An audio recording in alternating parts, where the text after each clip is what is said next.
আসসালামু আলাইকুম। আশা করি প্রত্যেকে ভালো আছো। আজকে আমি সেট ও ফাংশন অধ্যায় থেকে আসা দিনাজপুর বোর্ড 2026 সালে যে সৃজনশীল প্রশ্নটা এসেছিল এইটা সমাধান করে দেব। আমি তোমাদের সাথে আছি মোহাম্মদ নাজিয়াদ হাসান। আমার চ্যানেলে যারা নতুন আছো চ্যানেলটি সাবস্ক্রাইব করে পাশে থাকবে। ডেসক্রিপশন বক্সে আমার ফেসবুক পেজের লিংক দেওয়া আছে, ওইখান থেকে জয়েন হতে পারো। তাহলে এই প্রশ্নটা সমাধান করে দেওয়া যাক। দেখো, এই প্রশ্নে হচ্ছে সার্বিক সেট ইউ এর হচ্ছে গাঠনিক পদ্ধতি দেয়া আছে, এ একটা সেট দেয়া আছে, এটা হচ্ছে গঠন পদ্ধতিতে দেয়া আছে, বি একটা সেট দেয়া আছে তালিকা পদ্ধতিতে, এবং আর একটা হচ্ছে সেট দেয়া আছে গাঠনিক পদ্ধতিতে। সো ক নম্বর প্রশ্নে বলেছে হচ্ছে এফ অফ ওয়াই একটা ফাংশন দেয়া আছে, বলছে কে এর মান কোন মানের জন্য, মানে কে এর মান কত হলে এফ অফ ওয়ান ইকুয়াল হচ্ছে 0 হবে। সো এই প্রশ্নটা সমাধান করে দেওয়া যাক। দেখো, এফ অফ ওয়াই এর যে ফাংশন দেয়া আছে এইটা লিখেছি। এখন প্রশ্নে বলছে এই ফাংশনে যদি হচ্ছে ওয়াই এর পরিবর্তে 1 বসানো হয়, এফ অফ 1 যদি বসানো হয় তাহলে হচ্ছে মানে বসালে 0 হবে, তাহলে কে এর মান কত হবে সেও তো আমরা লিখতে পারবো। প্রথমে দেখো আমরা লিখবো হচ্ছে অতএব এফ অফ 1 বসে আমরা এর মানটা বের করে নিই কত সেটা বের করব। ওয়াই এর পরিবর্তে 1 বসে, যেহেতু ফাংশন ওয়াই এর পরিবর্তে এখানে 1 এরপর হচ্ছে কিউব -6 ইনটু এখানে 1 এরপর হচ্ছে স্কয়ার প্লাস হচ্ছে 11 কে কে এভাবে রেখে দিলাম -6। এখানে একটু ক্যালকুলেশন করে নেই। এখানে হবে 1, এখানে হচ্ছে -6, এখানে হচ্ছে +11 কে, এখানে হচ্ছে -6। এটা এটা এটা ক্যালকুলেশন করলে কত হবে? এখানে হবে হচ্ছে -11 আর এখানে আছে হচ্ছে প্লাস কি, এটা 1 কিন্তু এগুলো 1। তাহলে এখন প্রশ্নের মধ্যে কি বলছে? প্রশ্নের মধ্যে বলছে এফ অফ 1 ইকুয়াল হচ্ছে 0, মানে হচ্ছে আমরা যেটা এফ অফ 1 বের করছি এটা সমান সমান 0। অর্থাৎ শর্তের মধ্যে আমরা লিখতে পারবো হচ্ছে এফ অফ 1 ইকুয়াল হচ্ছে 0। এটা প্রশ্নে বলেই দিয়েছে। তাহলে এফ অফ 1 এর মান কত বের করছে? এটা -11 প্লাস হচ্ছে 11 কে ইকুয়াল হচ্ছে 0। আমাদের কে এর মানে বের করতে বলছে, এটাকে বাম পাশে রেখে দেই বা 11 কে, আর -11 কে ডান পাশে পাঠালে +11 আসবে। তাহলে অতএব কে এর মান কত আসে দেখো, 11 গুণ আছে এই পাশে গেলে ভাগ হবে, 11 ডিভাইডেড 11 দ্যাট মিন্স হচ্ছে 1। সো এই প্রশ্নের অ্যানসারটা হবে কে এর মান হচ্ছে 1। সো আশা করি বুঝতে পেরেছো। এবার খ নাম্বার প্রশ্নটা সমাধান করে দেওয়া যাক। দেখো, খ নাম্বার প্রশ্নে বলছে আর অনয়টিকে তালিকা পদ্ধতিতে হচ্ছে প্রকাশ করে তার রেঞ্জ নির্ণয় করতে বলছে। সো দেখো, আর অনয় হচ্ছে দেখো গঠন পদ্ধতিতে দেওয়া আছে, যেটা দেওয়া আছে এইটা লিখেছি। এখানে একটা জিনিস খেয়াল করো, এইখানে এই সেটের উপাদান হচ্ছে এক্স এবং ওয়াই, এক্স বিলংস বি, মানে এই এক্স টা থাকবে হচ্ছে বি যে সেট দেওয়া আছে এইটার ভিতর, উপাদানের ভিতর থাকবে Y belongs B. That means হচ্ছে ওয়াই এর উপাদান বা ওয়াই এর মানও কিন্তু এই বি সেটের ভিতর থাকবে। আর একটা শর্ত দিয়ে দিয়েছে, এর আলোকে আমাদের প্রশ্নগুলো সমাধান করতে হবে। তাহলে দেখো, এইটাকে যদি তালিকা পদ্ধতিতে প্রকাশ করি, মানে আমাদের ডোমেইন এবং রেঞ্জ নির্ণয় করতে বলছে। এইখানে যেটা এক্স আছে, এক্স কিন্তু একটা হচ্ছে স্বাধীন চলক, বুঝছো? এই এক্স স্বাধীন চলকের মান যেটা বলে দেয়, x means A B C যে সেট বলে দিত, ওইটা হচ্ছে ডোমেইন, ওগুলো হচ্ছে এক্স এর মান। তাহলে এক্স এর মানে এখানে আমরা লিখতে পারবো হচ্ছে বি সেটের উপাদানগুলো এক্স এর মান, ক্লিয়ার? বাট ওয়াই একটা পরাধীন চলক, ওয়াইটা হচ্ছে রেঞ্জ, রেঞ্জটা হচ্ছে নির্ভর করে ডোমেইনের উপর, মানে হচ্ছে এক্স এর উপর। দ্যাট মিন্স এই শর্ত অনুযায়ী আমরা এক্স এর মানের উপর নির্ভর করে কিন্তু ওয়াই এর মান বের করব। তাহলে এই প্রশ্ন সমাধানের ক্ষেত্রে লিখবা হচ্ছে ওয়াই কে তালিকা পদ্ধতিতে আর অন্যকে তালিকা পদ্ধতিতে প্রকাশ করা হলো। এই জন্য হচ্ছে তোমরা একটা এখানে ছক অঙ্কন করবা।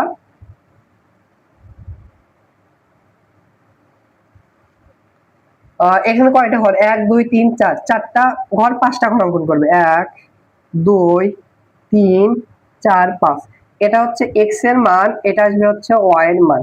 এক্স এর মান এগুলোই হবে যেগুলো দেয়া থাকে যে সেট, কারণ এক্সটা হচ্ছে স্বাধীন চলক, মানে মানগুলো উল্লেখ করে দেয়া আছে বি বি সেটের উপাদানগুলো। তাহলে হবে হচ্ছে 3, এরপর হবে হচ্ছে 4, এরপর হচ্ছে 5, এরপর হচ্ছে 6।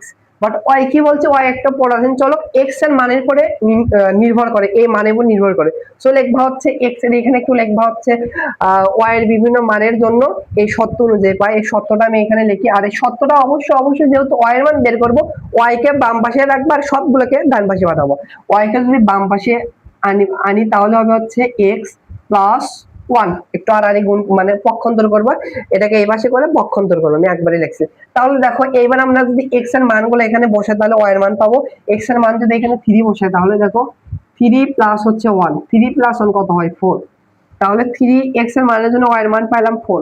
এবার যদি এখানে 4 বসাই দেখো এই x এর পরিবর্তে যদি 4 বসাই তাহলে 4 প্লাস 1, 4 প্লাস 1 তাহলে কত হয় 5, তাহলে হবে কি 5। এবার যদি এখানে 5 বসাই তাহলে 5 প্লাস 1 তাহলে হচ্ছে 6। এবার যদি 6 বসাই এখানে 6 প্লাস 1 তাহলে y এর মান পাবো হচ্ছে 7, তাই তো। এবার আমাদের একটা জিনিস খেয়াল করো, এখন আমাদের দেখতে হবে দেখো y এর যে মানগুলো পাইলাম কোন মানগুলো হচ্ছে এই সেটের b সেটের ভিতর নাই। কারণ কি বলছে y এর উপাদান কিন্তু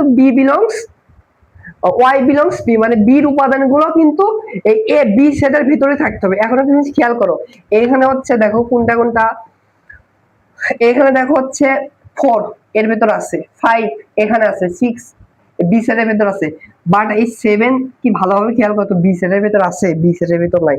সেহেতু লিখবা যেহেতু যেহেতু এই 7 নট বিলংস হচ্ছে বি, মানে হচ্ছে এই বি সেটের উপাদান নয়, সেহেতু অথবা আমরা লিখতে পারবো এই সেটের পুরো মানে ডোমেইন এবং রেঞ্জ আমাদের গ্রহণযোগ্য হবে না। সেহেতু ফার্স্ট ব্র্যাকেট দিবে 6,7 নট বিলংস হবে হচ্ছে এই এস অন আর অন এর কথা যে বলছে, এই আর অন মানে আর অন এর ভিতর এই ডোমেইন এবং রেঞ্জ এটা থাকবে না। তাহলে আমাদের কি বলতে বলছে আর কে হচ্ছে, অতএব লিখবা আর কে তালিকা পদ্ধতিতে হবে প্রথমে সেকেন্ড ব্র্যাকেট দিবে, অনেক জন ব্র্যাকেট দিতে কিন্তু ভুল করে।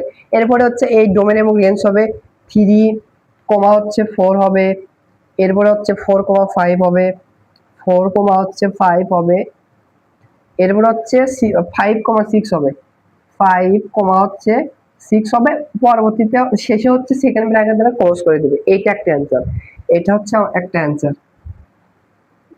আরেকটা অ্যানসার বের করতে বলছে, এর আবার রেঞ্জ নির্ণয় করতে বলছে, রেঞ্জ। অতএব এর রেঞ্জ হবে হচ্ছে এই y এর মান যেগুলো হচ্ছে গ্রহণযোগ্য মান আসলো সেগুলো হচ্ছে রেঞ্জ। তাহলে দেখো গ্রহণযোগ্য মান y এর মান এইটা ব্যতীত 4, 5, 6 গ্রহণযোগ্য মান, এটা অবশ্যই সেকেন্ড ব্র্যাকেট দেবে। তাহলে গ্রহণযোগ্য মান আসছে 4, 5 আর একটা হচ্ছে 6। সো এইটা হচ্ছে আরেকটা অ্যানসার। আশা করি বুঝতে পেরেছো। এইবার গ নাম্বার প্রশ্নটা সমাধান করে দেওয়া যাক। গ নাম্বার প্রশ্নে বলছে পি অফ এ পূরক মাইনাস বি পূরক নির্ণয় করতে বলছে। তাহলে আমাদের প্রশ্ন সমাধানের ক্ষেত্রে এ পূরক বের করতে হবে, বি পূরক বের করবো, দেন এ পূরক থেকে বি পূরক মাইনাস করবো, দেন আমাদের ওইটার পাওয়ার সেট নির্ণয় করতে হবে। তাহলে এই প্রশ্ন সমাধানের ক্ষেত্রে দেখো আমাদের কিন্তু সার্বিক সেট যেটা দেওয়া আছে এটা লাগবে। এখানে সার্বিক সেটটা হচ্ছে গঠন পদ্ধতিতে দেওয়া আছে, আমাদের এটাকে তালিকা পদ্ধতিতে প্রকাশ করতে হবে। তাহলে দেখো আমরা ইউকে একটু তালিকা পদ্ধতিতে প্রকাশ করি। ইউটা হচ্ছে সার্বিক সেট। দেখো এইখানে কি বলছে, ইউটা হচ্ছে এক্স, যেন এক্স হবে হচ্ছে এক্স বিলংস এন, মানে হচ্ছে ন্যাচারাল নাম্বার, মানে হচ্ছে স্বাভাবিক সংখ্যা। স্বাভাবিক সংখ্যা কোনগুলো আশা করি জানো, এখানে একটু লিখে দেয়। স্বাভাবিক সংখ্যা হচ্ছে +1 থেকে শুরু হবে, 2, 3, 4, 5 ডট ডট ধনাত্মক সংখ্যা, জিরো হবে না, নেগেটিভ সংখ্যা হবে না, বুঝছো। তাহলে বলছে এটা রেঞ্জ দিয়েছে 1 ইকুয়াল 1 গ্রেটার দেন এক্স, মানে এক্স এর মান হবে হচ্ছে 1 এর সমান বা 1 এর থেকে বড়, আবার 7ও হতে পারবে, 7 এর থেকে ছোট হতে পারে। দ্যাট মিন্স 1 থেকে 7 পর্যন্ত হবে, ক্লিয়ার কথা। তাহলে 1, 2, 3, 4, 5, 6, 7 এটা হচ্ছে সার্বিক সেট। আর এ সেটকে আমরা তালিকা পদ্ধতি প্রকাশ করি গঠন পদ্ধতি থেকে। দেখো এ সেট কি বলছে, এক্স বিলংস এন, ওই এক্স মানে এ সেটের উপাদান এক্স, এগুলো হচ্ছে ন্যাচারাল নাম্বারই হবে, যা মৌলিক সংখ্যা, যা 9 এর থেকে ছোট হবে। তাহলে দেখো 9 এর থেকে ছোট কোন কত কত মৌলিক সংখ্যা আছে একটু লিখি। সর্বনিম্ন মৌলিক সংখ্যা কিন্তু 2 আনেছেন, ভুল করে কিন্তু 1 দেয়, 1 কিন্তু মৌলিক সংখ্যা নয়। তারপর হবে হচ্ছে 3, 5, 7, 9 কিন্তু মৌলিক সংখ্যা নয় বা তার আগ পর্যন্ত এই কয়েকটা আছে। দেখো কি দিয়ে আছে, বি সেট দিয়ে আছে হচ্ছে 3, 4, 5, 6, এগুলোকে আমরা সবগুলোকে তালিকা পদ্ধতিতে লিখলাম। এখন কি বলছে আমাদের এইটা বের করার ক্ষেত্রে প্রথমে আমাদের এ পূরক বের করব, দেন হচ্ছে বি পূরক বের করব। সো এ পূরক যদি বের করে দেখো, এ পূরক মিন্স কি, এ পূরক মিন্স হচ্ছে ইউজার সার্বিক সেট দেয়া আছে, এই সার্বিক সেট ইউ থেকে বাদ যাবে হচ্ছে এ সেট, মানে বিয়োগ হবে হচ্ছে এ সেট। তাহলে বাদ দেই, দেখো সার্বিক সেট দেওয়া আছে হচ্ছে 1 2 3 4 5 6 7, এটা সার্বিক সেট। এইখান থেকে মাইনাস মানে হচ্ছে বাদ সেট, বাদ যাবে হচ্ছে এ সেট। এ সেটের উপাদান হচ্ছে 2 3 5 7। যদি বাদ দিয়ে দেখো, এইখানে দেখো হচ্ছে 2 আছে, এইখানে 2, এই 2 আর এই 2 বাদ যাবে, কাটা যাবে। আর এই 3 আর এই 3 বাদ যাবে। এরপর এই 5 আর এই 5 বাদ যাবে, এই 7 আর এই 7 বাদ যাবে।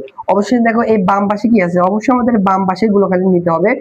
1 থাকে, এরপরে 4 থাকে, 6 থাকে, 4 থাকে আর হচ্ছে 6 থাকে। এবার আমরা হচ্ছে এই বিপূরকটা বের করব। এটা অতএব দেওয়া উচিত। অতএব বিপূরক মেন্স হচ্ছে এই ইউ সেট সার্বিক সেট থেকে এই বি সেটটা হচ্ছে বাদ যাবে, মানে হচ্ছে মাইনাস যাবে। তাহলে যদি বাদ দেয়, দেখো ইউ সেট হচ্ছে কত কত দেওয়া 1 2 3 4 5 6 7। এটা থেকে বাদ যাবে কি, বাদ যাবে হচ্ছে বি সেট। বি সেটের উপাদান হচ্ছে 3 4 5 6, 3 4 5 6। তাহলে যদি বাদ দেয়, তাহলে দেখো কোনটা কোনটা বাদ দেয়, এই 3 আর এই 3 বাদ যাবে, এই 4 বাদ যাবে, এই 5 বাদ যাবে, এই 6 আর এই 6 বাদ যাবে। এখানে কি থাকে 1 2 7, তাহলে এখানে থাকছে হচ্ছে 1 2 7, 1 2 7 থাকছে। এবার আমাদের হচ্ছে এই এ পূরক থেকে বি পূরকটা বাদ যাবে। তাহলে এই পাশে একটু যদি বের করি, অতএব এ পূরক মাইনাস হচ্ছে বি পূরক হবে। তাহলে যদি করি, দেখো এ পূরকের মান কত পাইছি 1 4 6, 1 4 6। এইখান থেকে বাদ যাবে হচ্ছে বি পূরক। বি পূরক কত পাইছি 1 2 7, 1 2 7। তাহলে দেখো এইখানে যদি ক্যালকুলেশন করি, তাহলে কোনটা কোনটা বাদ দেয় দেখো। তাহলে যদি বাদ দেই, তাহলে দেখো হচ্ছে A1 আর A1 বাদ যাবে, আর এগুলো কি বাদ যেতে যাচ্ছে না। তাহলে দেখো বাদ যাওয়ার পরে মানে দুই পাশে ওগুলো বাদ যাওয়ার পরে বাম পাশে যেগুলো থাকে জাস্ট ওগুলো নিয়ে, অনেকজন ভুল করে ডান পাশের গুলো নিতে পারে না, জাস্ট বাম পাশের যেগুলো অবশিষ্ট থাকে ওগুলো নিব, খালি 4 আর হচ্ছে 6 নিব। অনেকে কি লিখবে 2 7ও নেবে, কিন্তু তাদের কিন্তু ভুল হবে। তাহলে আমরা এ বাদ বি বের করলাম। এবার আমরা পাওয়ার অফ এ বাদ মাইনাস বি এটা বের করব। এবার আমরা হচ্ছে পাওয়ার অফ এ পূরক মাইনাস বি পূরক করব। তাহলে দেখো এই এ পূরক মানে হচ্ছে পাওয়ার সেট বের করার নিয়ম হচ্ছে যে কয়েকটা উপাদান আছে সেটার ওই প্রত্যেকটা উপাদানকে একবার করে লিখবা, তারপর দুইবার করে লেখা গেলে দুইবার করে লিখবা, তিনবার করে লেখা গেলে তিনবার করে লিখবা। তাহলে এখানে দুইটা উপাদান আছে, সর্বোচ্চ দুইবার করে লেখা যাবে। তাহলে প্রত্যেকটা উপাদানকে একবার করে লিখবো। প্রথমে অবশ্যই ফার্স্ট ব্র্যাকেট সেকেন্ড ব্র্যাকেট দিবে, তা এর ভিতরে সেকেন্ড ব্র্যাকেট দিবে। প্রথমে 4 কে একবার লিখলাম, এরপর আবার হচ্ছে সেকেন্ড ব্র্যাকেট দ্বারা হচ্ছে 6 কে লিখলাম। একবার করে লেখা শেষ, আর লেখা এবার দুইবার করে লেখা যায়, একবারই লেখা যাবে 4 আর হচ্ছে 6। আর দেখো দুইবার করে লেখা যাচ্ছে না। এরপরে ফাঁকা সেটও কিন্তু ওই সেটের কিন্তু পাওয়ার সেট হয়, ফাঁকা সেট পরবর্তীতেও কিন্তু সেকেন্ড ব্র্যাকেট দ্বারা ক্লোজ করে দিবে। সো এইটা হচ্ছে এই প্রশ্নের অ্যান্সার। সো আশা করি বুঝতে পেরেছো।